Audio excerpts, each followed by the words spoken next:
move to the next question? Thank you. I am going to quickly, before we turn to the next raised hand, I asked one of my colleagues to look through the Q&A and just see if there's anything that we need to address. And I'm going to note for everybody who is attending, we have about 15 minutes left. So I'm going to do our best to push through and get as many of these answered as we can. Catherine? Yep. Hi. So this is Catherine again. I did take a quick look through.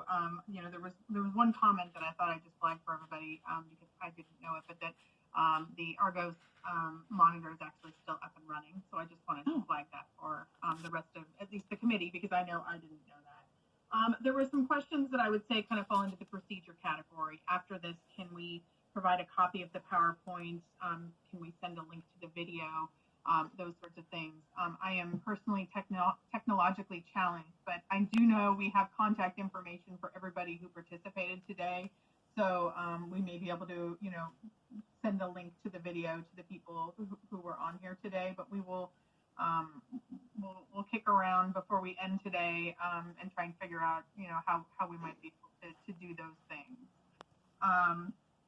More questions about the delay, but I know that's been talked about a lot. We only have about 15 minutes left.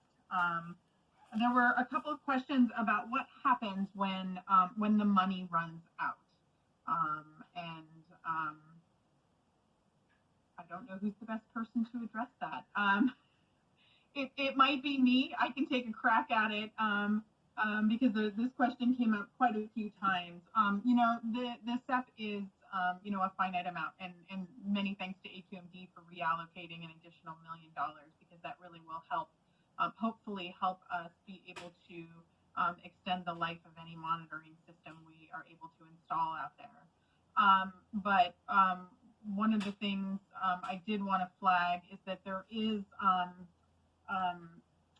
money coming back from another component of the SEP, the methane monitoring component of the SEP. And Abigail May is not on camera now, but she can proverbially kick me under the table if I get anything wrong on this. But the way that that part of the settlement is structured, money will be returning to the SB 801 Aliso Canyon Recovery Fund. That money is interest and things like that are accrued on loans being made under a very complicated deal on that side of things. But that money does flow back. It doesn't flow back for some time, so it flows back, I believe, in 5 and 10 years. But there will be money available there, and that money is under the legislation as drafted. It is for use in responding to the leak and addressing the harms created by the leak. Abigail may know the language more off the top of her tongue more than I do, but there is a possibility that the community could get more money, money that way to continue funding the monitoring. Abigail, do you have anything to add? Abigail, if you don't have the language, I do. I'm so sorry. I have a toddler, and he's having a meltdown to not have his mother right now. So I'm very sorry about the background. But you have it exactly right, Catherine.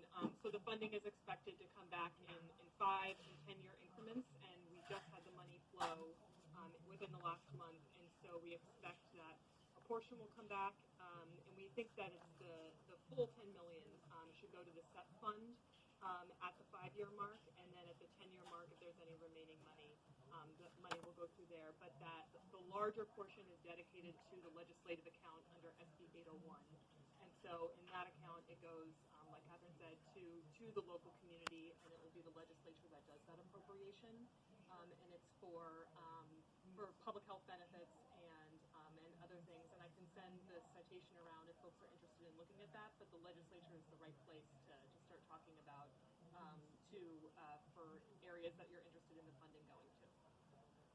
Thank you, Abigail. And that is SB 801 for folks who are listening, that you can look into SB 801. To follow up on something Catherine said, I am not technologically advanced either. We are going to find a way to get this recording for folks if we can, but certainly we can get the PowerPoint to you folks and some of the links and contacts. I'm going to go to the next question, Bruce. Bruce, you are up. You should be able to unmute yourself. Bruce?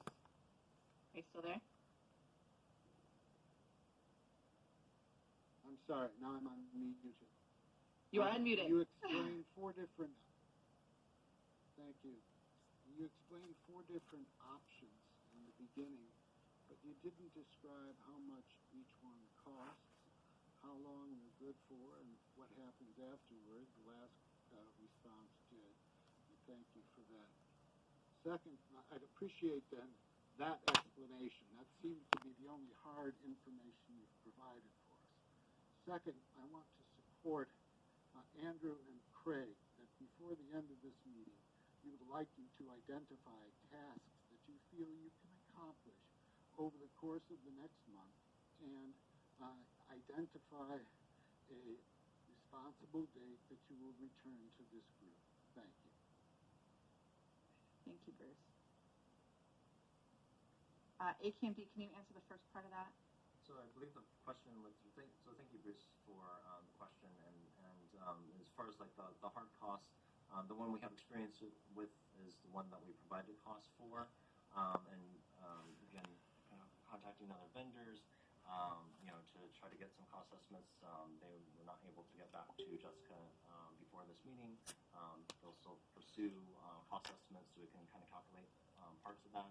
And then again, with kind of if there's interest in kind of the mobile platform as well as aerial type of measurements, then those are avenues to explore for cost estimates in terms of what the cost per survey, cost per flight would be to provide that information. And again, it sounds like members of the Porter Ranch Neighborhood Council have already initiated talks with vendors, so there may be some cost information that they can share with Jessica in terms of incorporating into that cost matrix that can be updated and can be provided in the update as Tina mentioned and looks like the community would like. Thank you. And I think I'll tackle the second part of that, which I think has been asked by other people. And Bruce, I want to thank you because I think in trying to answer some of the questions, we have neglected to give folks the answer about what are the next steps and what is the timeline. So the next steps are for us to, in very short order, pick a path, whether we are going to go with a third party or have AQMD take the lead on this. AQMD is in our opinion, the faster, most efficient, and most ensured high quality data. Our next step is to get that set in motion and start moving forward on it. As many of you know, because you're either on the PRC or you've now had to, sadly for you, be involved with government quite a bit, none of those procurement processes or requests for bid happen at light speed. They, like all things in government, do take time. So our hope is to get to moving to that next step as quickly as possible. What we will do is set another meeting within 45 days, and we'll get a date out to folks for that. I don't have an exact date right now, and the reason is that we have a lot of coordinating we have to do between our schedules.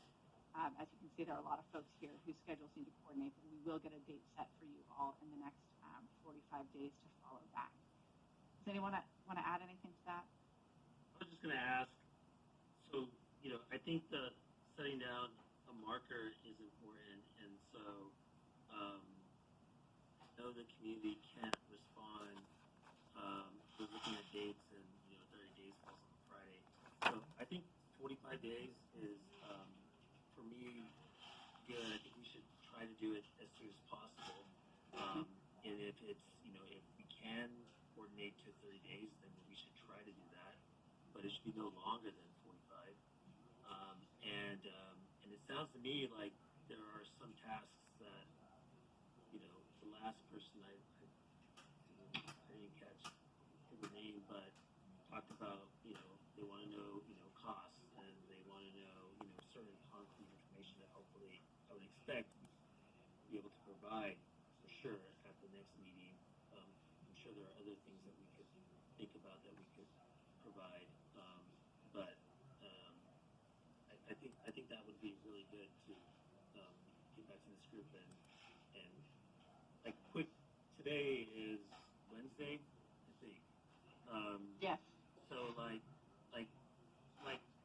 by Friday, we should be able to get back to these registration, these folks who spent their time, logging in with a date on when we plan to convene. And this format works, obviously we're all limited right now, but it should make it very easy for a lot of us to participate. So there's no travel, so we should be able to do that. Bruce, I see you put your hand back up, and since you're already on the floor. Yes, would you please also identify in those 2 days what tasks you are going to accomplish in the interim and what new information you expect to provide for us at that next meeting? Thank you.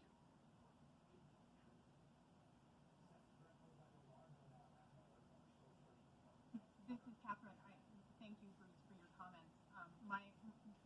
What I was going to say probably isn't directly responsive to what you just said, but it was following up on responses to your prior comment that, in addition to setting a date, what would be really helpful is for those of you who have provided snippets of information to us tonight. I know Andrew provided some information. I have notes on everybody else who did. I think Craig did. Folks who talked about the Porter Ranch Neighborhood Council having already met with some vendors. All of that information would be really helpful to us. So to the extent you're able to follow up, you'll have our contact information. We'll put the email address back up before the end of this, but follow up with us by email or follow up with Jason Lowe at AQMD with technical information or questions. That will help us make a lot more progress